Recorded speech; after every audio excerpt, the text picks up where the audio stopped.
I picked up the kitchen from Marketplace today, another freebie. It's pretty old, it's in not terrible condition. It's just laminated, so some of the lamination has split. I'll probably just glue it.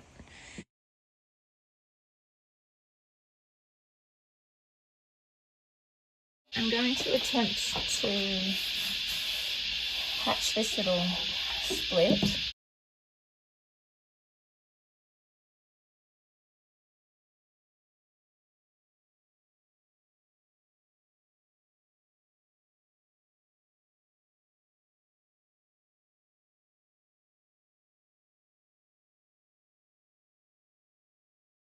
There are a lot of marks on here, and I think maybe a sand might make them look better, or it's just going to ruin it. I actually don't know which way it's going to go, but I don't think it's going to look worse than it does at the moment.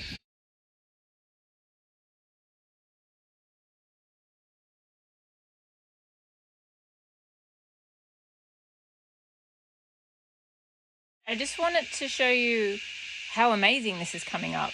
I did not know you could sand this stuff. I just thought it would be some sort of a print and then the middle was just plastic and then that was it. But it seems to be actual timber, so I learned something. I've got this Cabot's exterior clear. I thought I had more. I don't actually have a lot left, so I'll see how far I go with it. I've had this for years and I kind of put it on everything, so I'm hoping it works on this. I'm using my happiness brush. I love this brush. I know it's going to leave some streaks, but they'll kind of thin out. I've done this before with this brush and it has worked out okay. It will look really milky and blue to start with, but it actually dries really lovely. And all of my streaks, they'll kind of just blend in.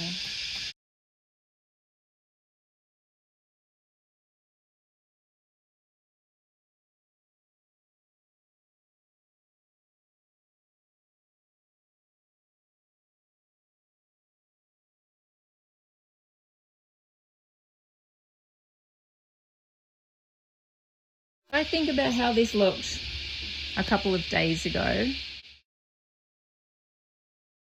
And this is really lovely. This could have very well ended up in landfill, and I'm hoping that it has quite a few more years left in it.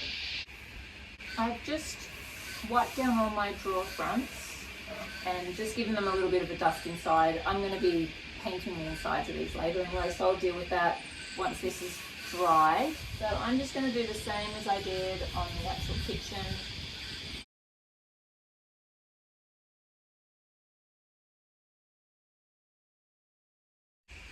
It's so pretty.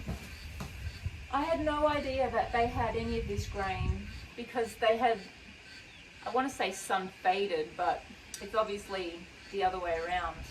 This is the colour I got from my mum. We painted her bedroom furniture, and because I've been so used to getting 4 litres of paint at a time instead of getting the 2 litre, I picked up the 4 litre and I didn't realise until I got to the car. I'm going to make this a bit lighter. So I'm going to put a little bit in here and I'm just going to add white. And this is usually what I do because I'm kind of colour deaf and I'm not good at getting 2 colours that go well together. So if I'm going to do something in a 2-tone, I'm not going to be able to sort of see what goes with what. I'm not going to be able to get the colour that blends well. If I just add white, I can pretty much be certain that it's actually the same color. It's pretty, but I want to see what they look like together because they kind of have to look nice together. Again, I'm pretty color deaf.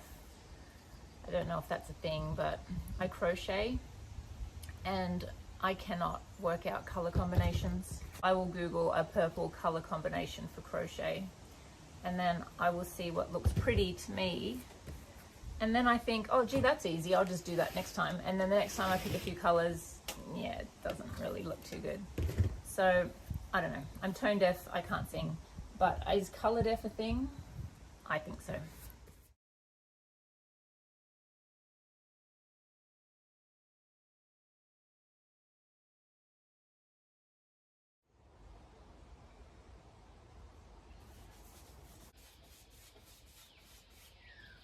I'm going to paint all the insides, not that because you won't see that, and I think it's going to come up quite nice. I'm also using semi-gloss paint. In the house I've used low sheen on the walls, but in the caravan I'm going to use, hey buddy, in the caravan I'm going to use semi-gloss on all of the surfaces because it is so much easier to wipe down semi-gloss paint. I'm probably going to just do plywood walls.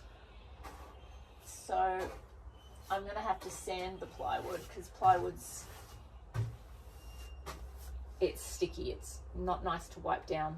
But the semi-gloss paint, it makes it quite nice to wipe down. I think that's going to look really good. It's nice and light. And when I put the contact down, I think the colors are going to go lovely, and this is going to go nicely with the timber.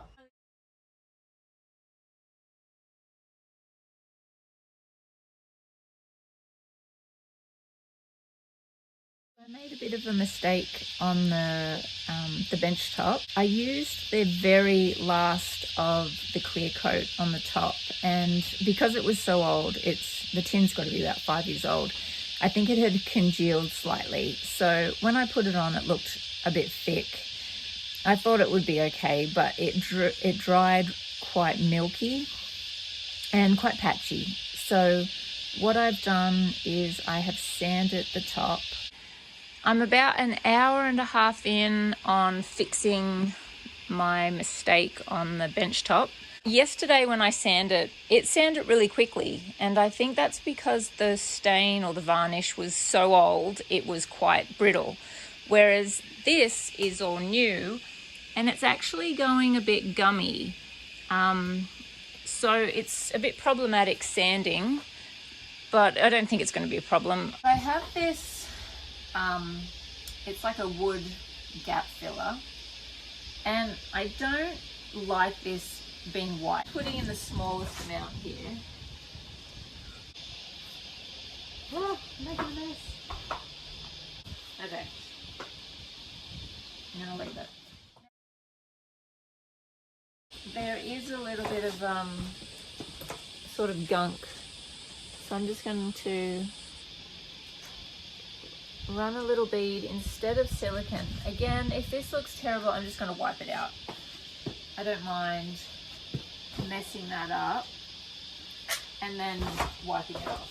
It doesn't have to be really pretty. I'd like it to look nice, but it doesn't have to be like perfect. I don't mind if there are little imperfections here and there, because like, when does it end, right? Having the clear coat on the top not go milky would be a bonus, but that's just like, the first 2 coats were fine. As soon as I scraped the bottom of that tin, it was all over. So that's the only thing I would do next time differently, but I'm happy I did it because I know now not to do that, and I would just use the nice liquidy stuff in between.